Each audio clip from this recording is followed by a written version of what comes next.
When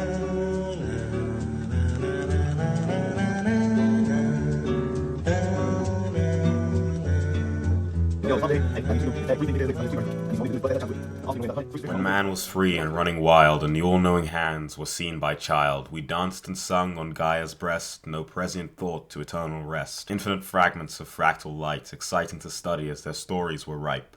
Their eyes were open, their light was new, and they began to expand into the cosmos' hue. 7 moons rise from east to west, and the great gods dine at the dragon's nest. There'll be no death for the sin of man, as you walk and march in eternity's infinite band. Poetry's gay as shit. It was a midsummer night's morning when the sun was high and the ant perched itself above a rooftop in the effervescence of the... Shut up. Poetry's the reason I hated writing until about 2 years ago.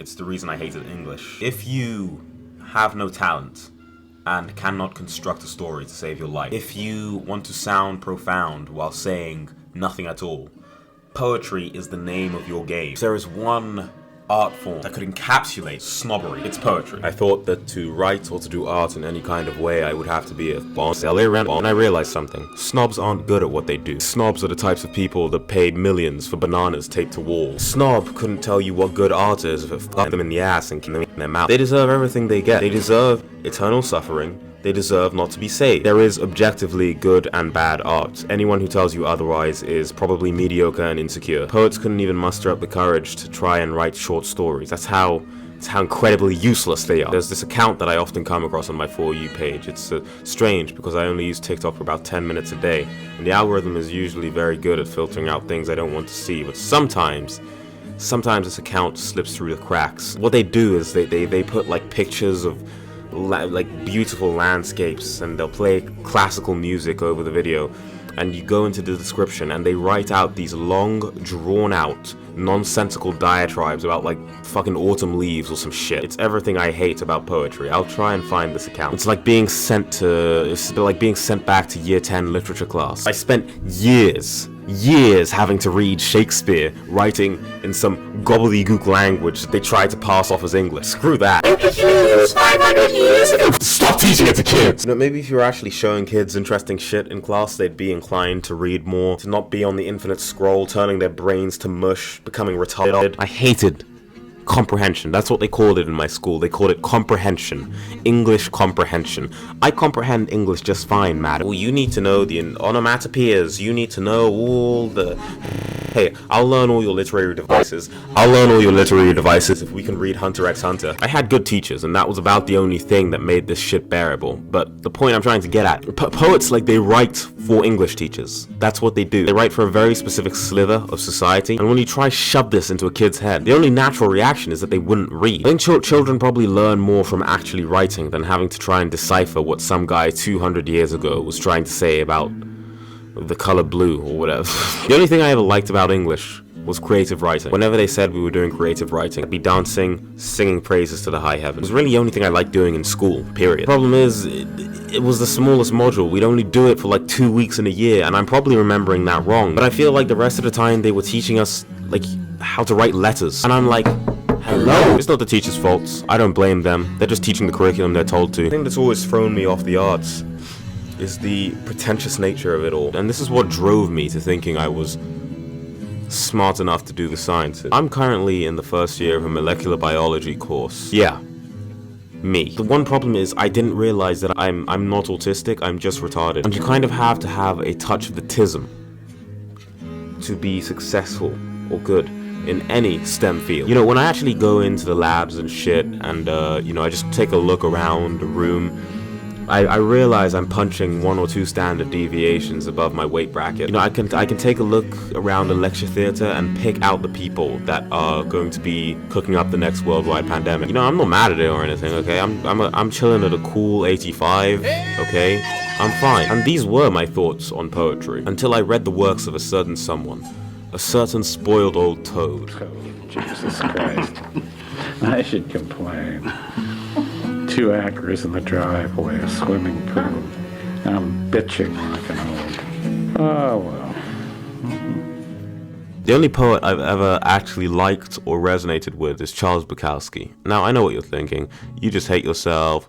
You're an alcoholic, blah, blah, blah. There is, and I say this objectively, there is not a more honest and authentic human that has ever lived. I like to think I have a pretty good idea of who I am, the shape of my soul, how to be authentic. And then I read Bukowski and I realize I'm a fraud. I'm probably gonna stay that way for the rest of my life. Sometimes I find people annoying and I don't tell them they're annoying, even though I probably would have been doing them a service. Sometimes I try too hard to be nice. Sometimes I try too hard to be funny. I'm reading from a script right now. I know I can be my true self when I'm around my best friends, when I'm alone, but sometimes I catch myself not being authentic, even around my family. And maybe it's supposed to be that way. Maybe these are all masks I wear and aspects of myself that make up the whole. Maybe I wouldn't be complete without them. Maybe I'm a bullshitter. Maybe I'm an actor. Maybe I'm a self-absorbed asshole. Despite all these sentiments, I think I do a better job of being myself than most. I think that most are buried under the things they've convinced themselves they are. These thoughts probably never entered Bukowski's mind. He was so himself that I doubt he ever even had to really question who or what he was. He just was. As I delved further into his body of work, I became engrossed for a while. The more I read, the deeper I was pulled. Every line was like a punch of authenticity, straight to the gut. And there aren't many artists that can make me feel as intensely as Bukowski did. And I think if he was alive today, he would probably be one of the most prolific voices of the time. Bukowski grew up ugly and ostracized. And I think that can either make or break you. You can either lash out at the world around you or direct that energy into something. Find what you love and let it kill you is one of my favorite Bukowski quotes by far. Bukowski truly understood what it was like to yearn for something, to chase something, doing what he loved for so much of his life with no payment, no recognition, being pushed along by pure, unadulterated will, persistence and stubbornness to not give up on what he was doing, even when he wasn't eating, even when he wasn't sleeping. He always had that one center point in his life, the one thing it all boiled down to, the morning star that guides the compass of your soul. Writing wasn't a thing Bukowski did, it was who he was. I plan on using my goals and aspirations to make money, but that's only so I can live. The main purpose isn't to be rich or famous or have a title like writer or artist. This path is merely one of infinite I could have chosen to walk on the way to enlightenment. I never romanticized the starving artist trope, but I do realize that I may be that one day, and I may be it for a while, and I'm gonna have to fight tooth and nail to get out of that hole, and I know I'm ready for that fight. Bukowski changed my view on poetry and what it can be. Not just an outlet for snobs, art school students, rich kids who'll never know the struggle of life, but a real art of the soul. I do still think most poetry is objectively bad, though I haven't really bothered to venture outside of Bukowski's work. So if anyone watching this video knows of any other poets that write in the same vein, I would love to take recommendations so I can broaden my horizons. But yeah, in conclusion, poetry? Pretty gay. Within the recesses of every human soul lies the battle with self. With no other victors in time, it rages on. As the infant talks, it rages on. As the wedding bells chime, it rages on. In the rotting corpse, it rages on. As the dead man walks, it rages on.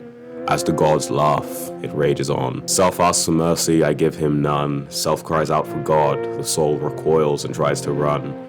The entities of your interstice are burnt by a restless blazing sun. Within the recess of every human soul also lies a phoenix. Patiently it awaits, cultivating the soil of your being. Let it spread its wings, save it, and it will illuminate the dark with the afterthought of hope. As